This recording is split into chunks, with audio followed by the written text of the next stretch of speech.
Mis hijos me encerraron en un asilo para quedarse con mi dinero, así que doné mi fortuna a un hogar de ancianos. Ahora ellos mendigan por ayuda. Nunca pensé que a mis 72 años estaría escribiendo esto, pero necesito sacarlo de mi sistema. Durante 5 décadas trabajé junto a mi difunto esposo, falleció hace 5 años, para construir una vida cómoda. Fuimos contadores, vivimos modestamente, invertimos sabiamente, nada extravagante, pero lo suficiente para tener una vejez sin preocupaciones y dejar algo a nuestros hijos, Roberto, de 48 años, y Elena, de 45 años. Spoiler alert, esos hijos intentaron encerrarme en un asilo para robarme todo. Empezó sutilmente después del funeral de Carlos. Las visitas se volvieron más frecuentes, pero diferentes. ¿Alguna vez has notado cómo cambia la mirada de alguien cuando ya no te ve como persona sino como billetera? Yo sí. Mamá, deberías dejarme revisar tus cuentas. A tu edad es fácil que te estafen. Mamá, ¿por qué no firmas esto? Es solo para ayudarte con las finanzas. Roberto, mi exitoso empresario, aparecía con trajes caros, pero siempre necesitaba préstamos temporales. Elena, mi abogada hija, traía documentos para firmar, por mi seguridad. Empecé a notar patrones. Cancelaban mis salidas con amigos. Despidieron a mi jardinero de confianza. Cambiaron a mi médico familiar. Me resistí silenciosamente. Guardé documentos. Hice copias. Tomé notas. 40 años como contadora, me enseñaron a documentar todo. Un martes de marzo del 2023, resbalé en el baño. Un pequeño moretón. Nada más. Pero deberían haber visto cómo reaccionaron mis hijos, como buitres que finalmente ven tambalearse a su presa. Necesitas supervisión constante. Te podrías haber matado. Ya no puedes vivir sola. Me llevaron a un médico que nunca había visto. Un tipo con mirada esquiva que apenas me examinó, pero anotó mucho mientras mis hijos susurraban a su lado. Esa noche, escuché a Elena en el pasillo. ¿Cuánto tiempo para que la declaración de incompetencia sea efectiva? 2 semanas máximo. Ya está todo listo para firmar los documentos del asilo mañana, respondió Roberto. Imaginen el frío que sentí, no por miedo, sino por la claridad absoluta de lo que estaba pasando. La mañana siguiente fingí no saber nada. Tomé mi té mientras Elena llamaba a un centro de cuidado especial donde había reservado una habitación. Roberto empacaba una pequeña maleta con ropa, ninguna de mis joyas o recuerdos importantes. Es temporal, mamá. Por tu seguridad. Sonreí y asentí, los mismos gestos que usé durante 40 años revisando cuentas sospechosas.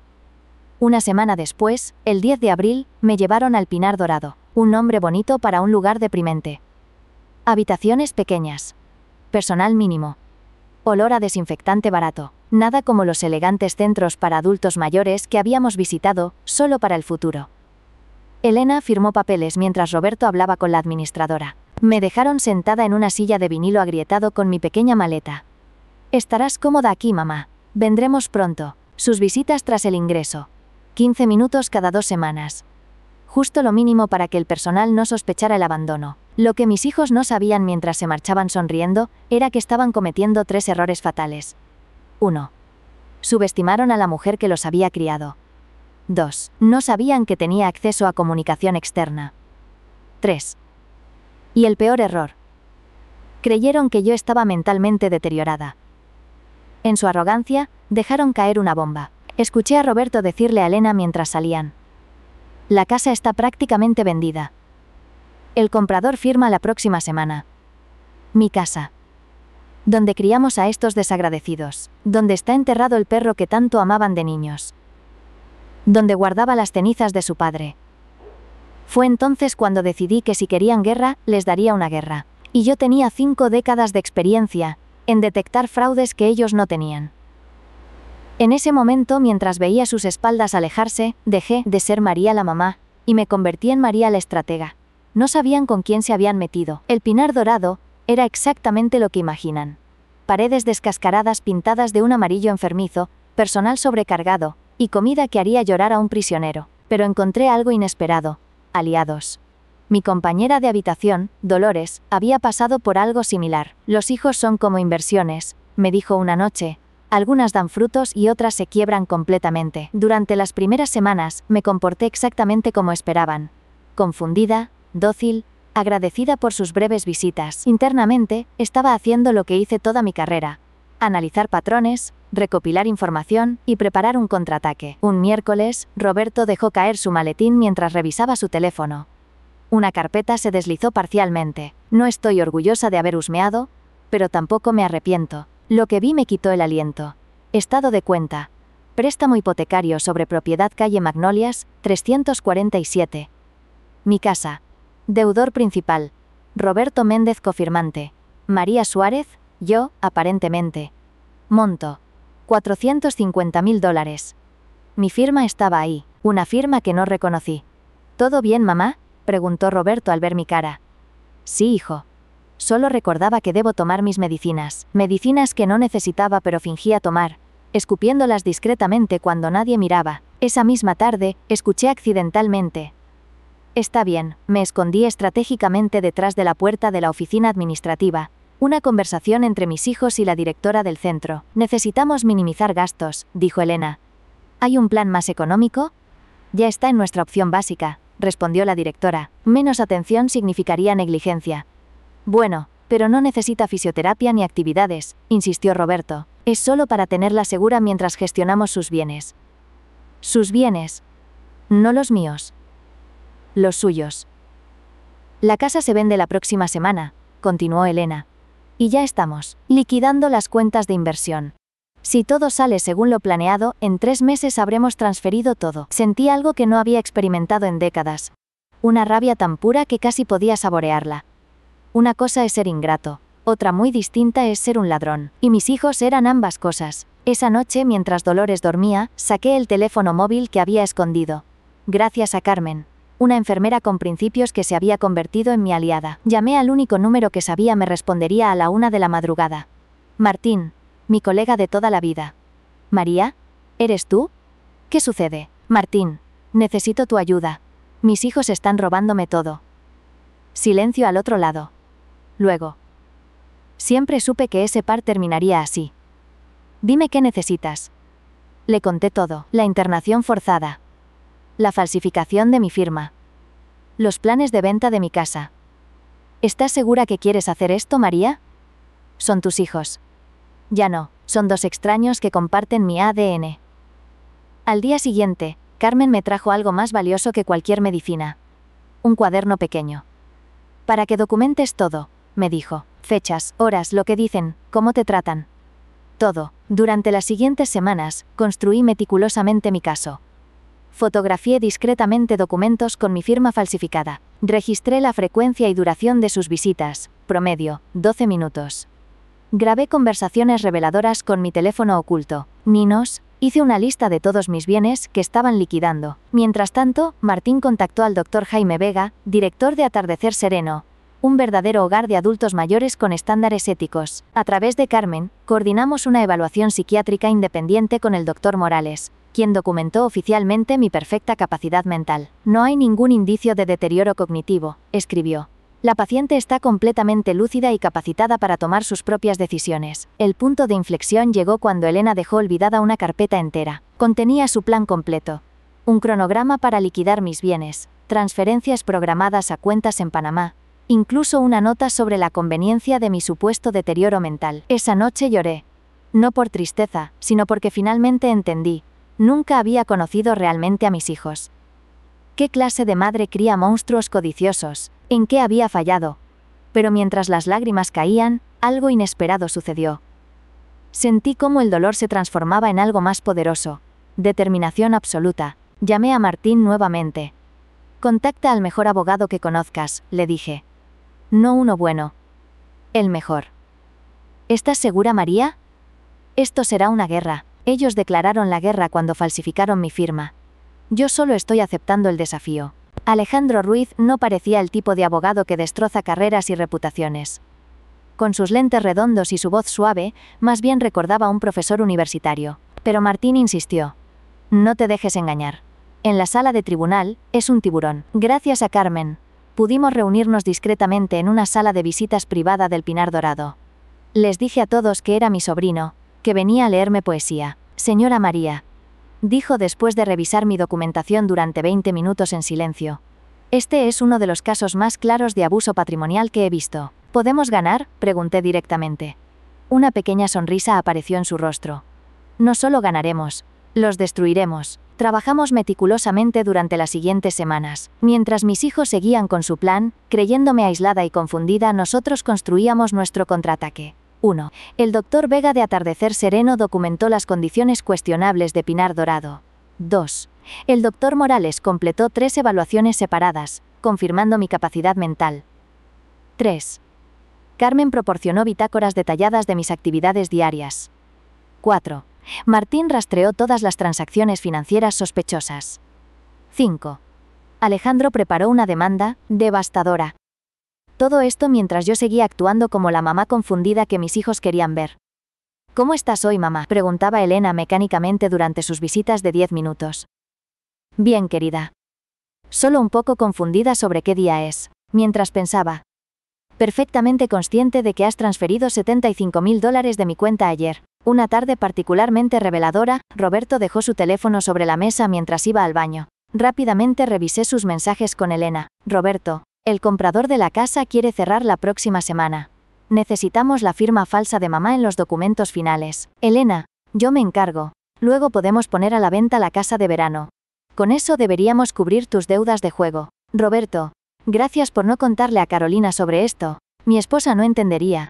Elena, los secretos familiares se quedan en la familia. Y hablando de secretos, ¿llevaste los documentos al notario López? El notario López, el mismo que nos había servido a Carlos y a mí durante décadas. La traición era aún más profunda de lo que imaginaba. Sentí náuseas, pero también una extraña calma, como cuando finalmente confirmas una discrepancia que has estado rastreando en una auditoría compleja. Durante este tiempo, también conocí a los residentes de Atardecer Sereno, el verdadero hogar para adultos mayores que el Dr. Vega dirigía. La diferencia era abismal: actividades significativas, personal atento, habitaciones luminosas.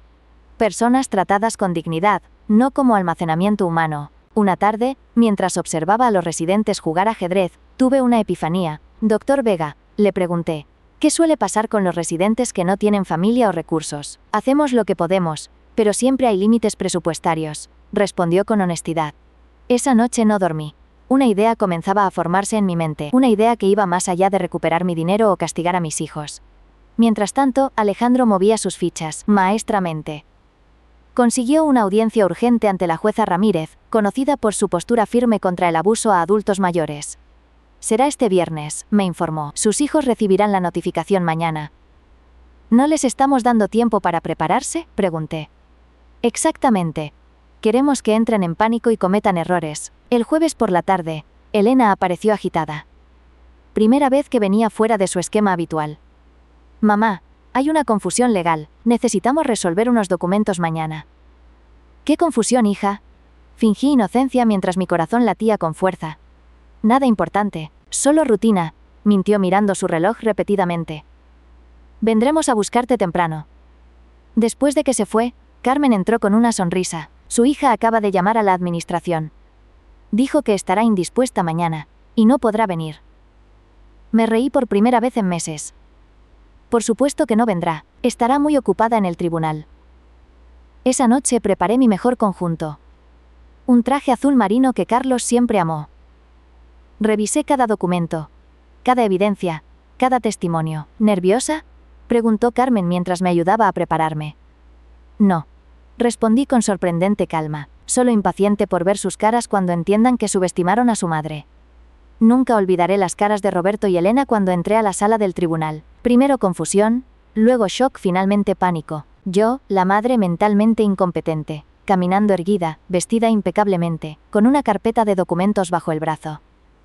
«Mamá, ¿qué haces aquí?», tartamudeó Roberto. No respondí. Solo sonreí levemente mientras tomaba asiento junto a Alejandro. La jueza Ramírez era exactamente como la había imaginado.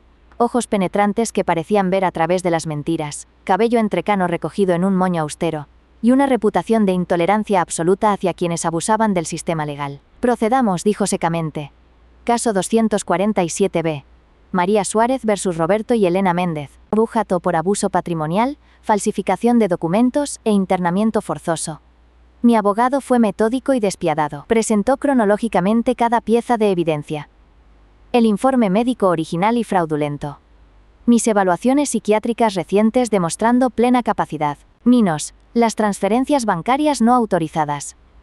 Minos, las grabaciones de conversaciones incriminatorias. Mis firmas legítimas versus las falsificadas. Con cada documento, veía a mis hijos hundirse más en sus asientos. Su abogado, claramente improvisando, intentó argumentar que todo había sido por mi bien, y que estaban protegiendo mi patrimonio.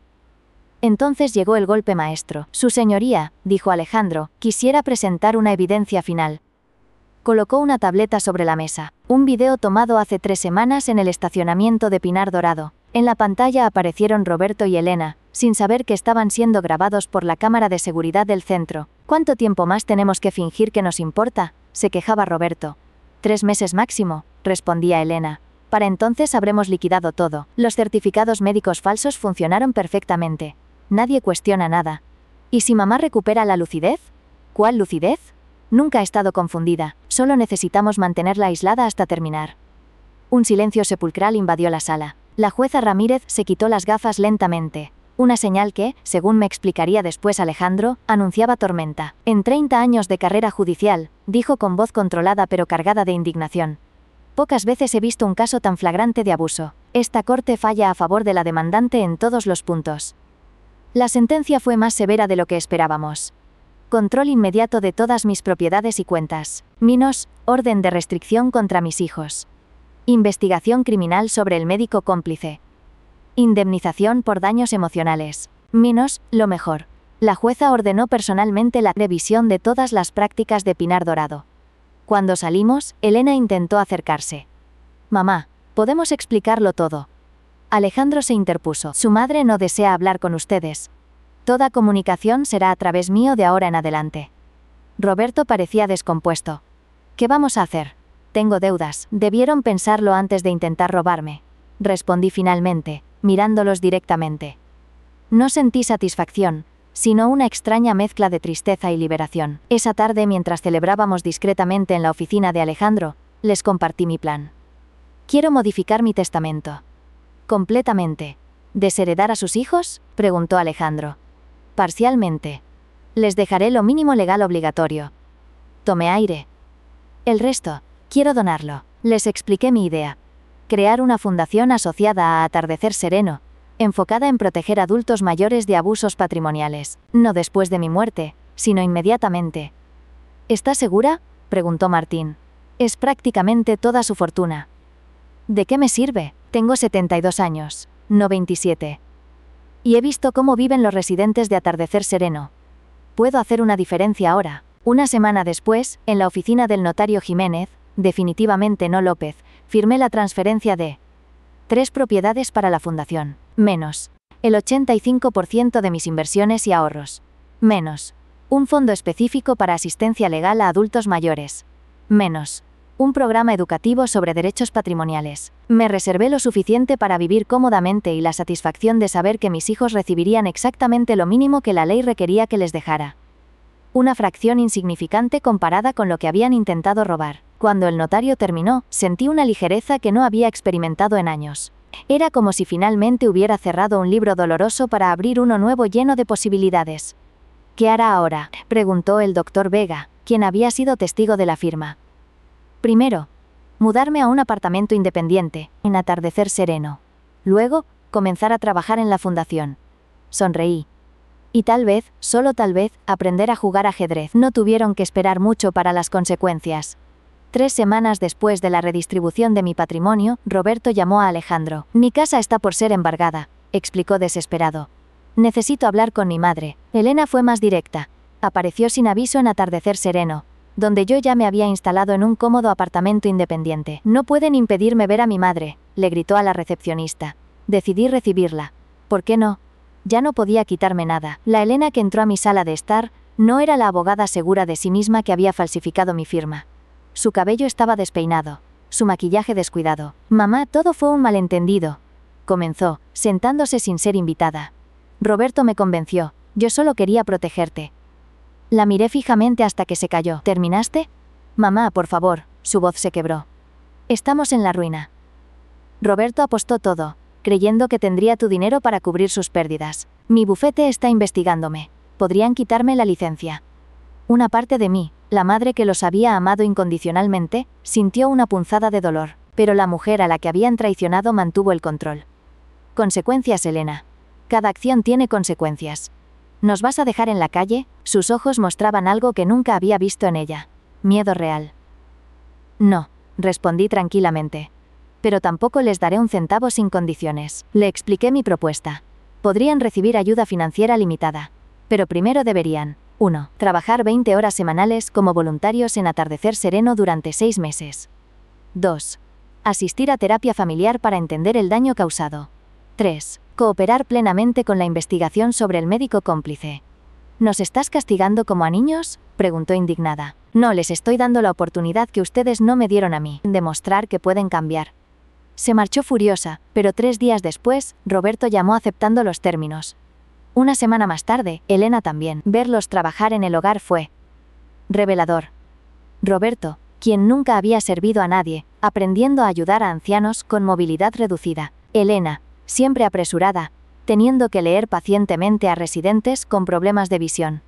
No fue instantáneo. Hubo quejas, ausencias por emergencias, intentos de manipulación. Pero el doctor Vega era implacable. O cumplían correctamente, o no habría constancia de sus horas. Mientras tanto, mi vida floreció inesperadamente.